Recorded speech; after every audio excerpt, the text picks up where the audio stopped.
Doris, what will you be looking for this week leading up to the debate and during the debate? Because you see the downplaying the Trump side is doing.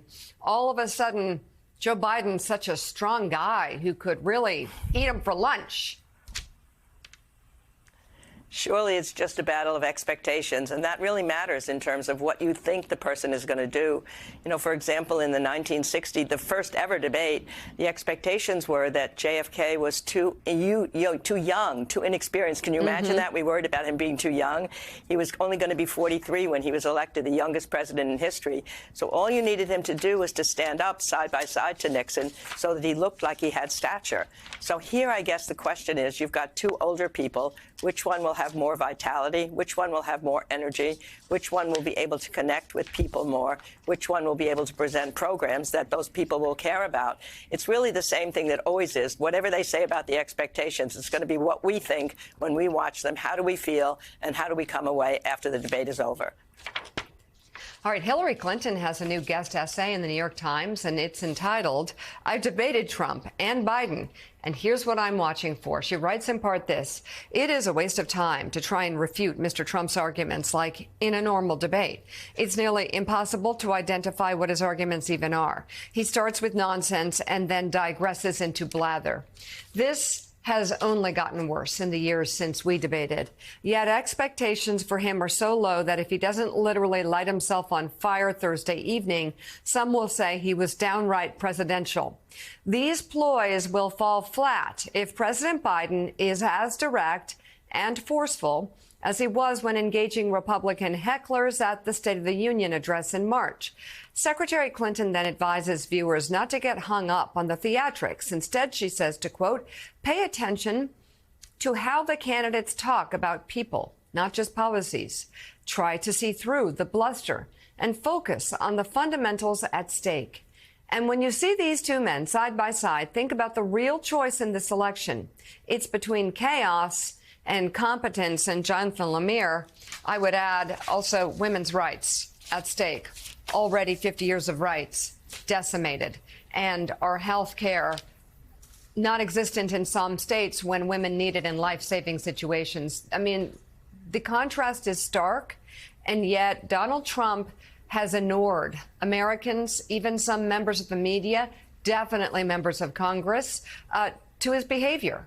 And it will be like Biden steps sideways one way, the wrong direction, and it's front page headlines, Wall Street Journal front page report on Joe Biden's age and fitness, while Donald Trump acts crazy literally every day, says something inappropriate, says something untrue, literally every day, and it's not even covered. It's protected on some networks, by the way.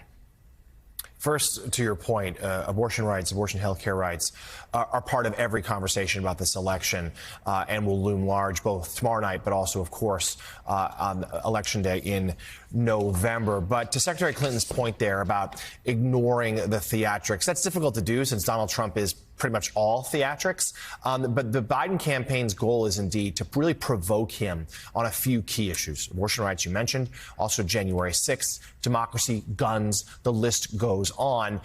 Expect an early question about the 2020 election results. Put Trump on the spot in front of the national audience about who won 4 years ago. Make him, if he chooses to do so again, bluster and lie. And the idea is to turn off those voters, those swing voters who are going to decide this thing.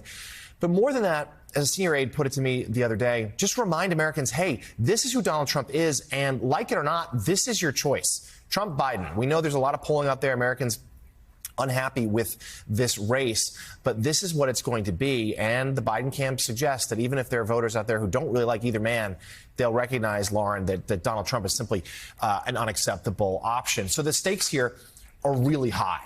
And Biden aides have been telling me consistently that they think they acknowledge there are real risks here for President Biden, but also real opportunity.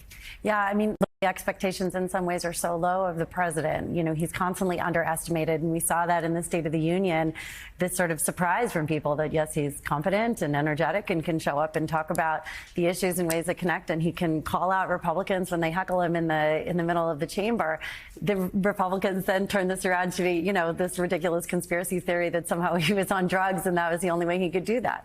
But I think when it comes to like some of the core policy issues, I think there's no question they're both going to be challenged on this. And, you know, you can't not ask Trump, you know, do you still believe in criminalizing women for, you know, for getting abortions? Are you proud? Are you still proud of what what Dobbs has wrought when millions of women are now denied health care? Do you think, one question I hope they'll ask, and I suspect Deanna Bash may ask something like this, which is, should women be turned away from hospitals when they're facing life-threatening consequences of, complications from pregnancy? Like, they're very simple questions to ask but Trump that paint a very clear picture about where he is. And I think Americans have sort of forgotten in some ways. We've tuned him out.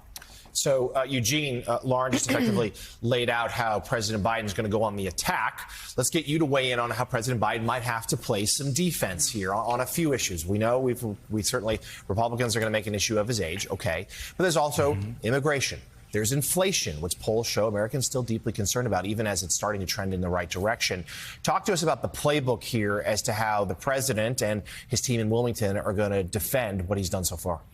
Yeah, I mean, what we've seen actually over the last couple of months is kind of what they plan to pull out of the toolbox, especially on immigration, right? You have the president saying for months that Republicans didn't pass this bill because of Donald Trump, this bipartisan bill that came out of the Senate. And so he had to act, right? And so he did some restrictions at the border, but then he also loosened up some things for family members of immigrants. And so these are the kinds of things he's going to come out with. He's going to talk about his ability to do both and creating an immigration process the best that he can, from the executive action, in keeping things tight, but also being humane. And that is at the core of how they're operating. You know, and when it comes to inflation and the economy, what aides and allies of the president have been saying that he needs to do, and what he probably will do on stage, is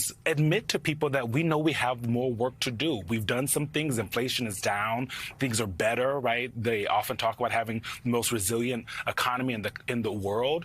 But Americans don't care about that, right? They don't care how it compares to other countries. They feel differently here. And he has to talk about that. And I think that is something that Joe Biden is actually pretty good at, right? We have to be honest, like, he's better at saying to people, like, I feel your pain. But he has to do that on stage in a way where you have Donald Trump yelling at him at the same time. And that's going to be pretty difficult. Well, I don't know if he'll be yelling at him because they're going to cut mics. Go ahead, Doris. I think the thing that may show up is that Biden has prepared much more for this debate than we know that former President Trump has. I mean, John Kennedy prepared for days and days. He knew every single question that might come up. They had 5x8 cards that would tell him what the potential answer was. They had a Nixopedia that said whatever Nixon's statements were and misstatements, he knew how to counter them. My husband was one of the 3 people preparing him. And I remember the morning of the debate, my husband said he was so anxious, but he came into John Kennedy's bedroom. He had his breakfast tray on his table, and he wasn't scared at all because he knew he had been prepared. He had worked much harder than Nixon, who was in seclusion the day of the debate. Somehow he thought he was the better debater, that he was going to win this thing easily, that John Kennedy spoke above people. And by the time the debate was ended, Kennedy had understood the question so well that my husband on the plane on the way back at the Carolines said, "We've won it. The debate, it's over. The whole election is won." John Kennedy just simply smiled and said, "There's a long way to go, just as there is now." Just as John Kennedy was eating tomato soup and beer to relax, he said, let's figure out what we did wrong, what we did right, and where we go forward. So there was a sense, really, I think, that preparation makes a difference, and that he was combined with knowledge, with facts, how nice it was that he had a lot of facts about things that turned out to be true. So I think we're going to see that Biden was far better prepared, and that really does make a difference in the end. That's what I'm expecting to see. Hey there, MSNBC fans. I'm Luke Russert, and be sure to join me, Rachel Maddow, Jen Psaki, Lawrence O'Donnell, Steve Kornacki, Joy Reid, and many more, September 7th in Brooklyn, MSNBC Live Democracy 2024. Click on the link for ticket information. We will see you there.